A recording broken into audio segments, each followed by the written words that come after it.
نو ستاسو په خپل مابینځ کې بد سره ایسي، له خپله وروره څخه مو نفرت کیږي، له خپله پلاره څخه مو نفرت کیږي، له خپلې کوروالا څخه مو نفرت کیږي. ډېر ځوانان دا رقم ته دي چې هغه و کور ته پر 1 او 2 بجې باندې را روان دي. هغه له خپلې کوروالا سره په طبیعت باندې نه پوهېږي، هغې د خپلې کوروالا حق نه یې ورپوره کړی. او ډېر ځوانان مو دا رقم ته لیدلی دي چې له هغو څخه اوس هم پلرونه جلا دي، یوازې دی ګزاره کوي صرف د دې مینې په خاطر باندې. بیا دغه شیرینه رشته د مور و پلار غوندې رشته د پرېښي، هغه مینه نسي خوابدې کولی، لیکن دغه شیرین مور و پلار یې خوابدې کړي.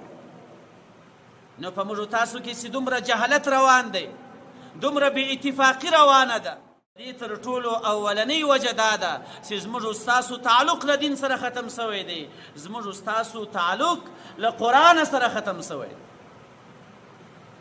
تاسو د صحابه کرامو صفات وګورئ. الله تعالی فرمایي اشداء علی الکفار.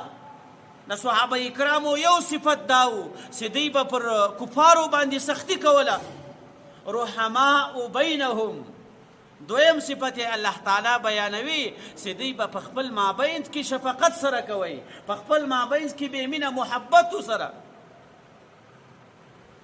زموږ ستاسو خبره بالعکس ده، موږ ستاسو اشداء علی الکفار خو نه، بلکې اشداء بینهم.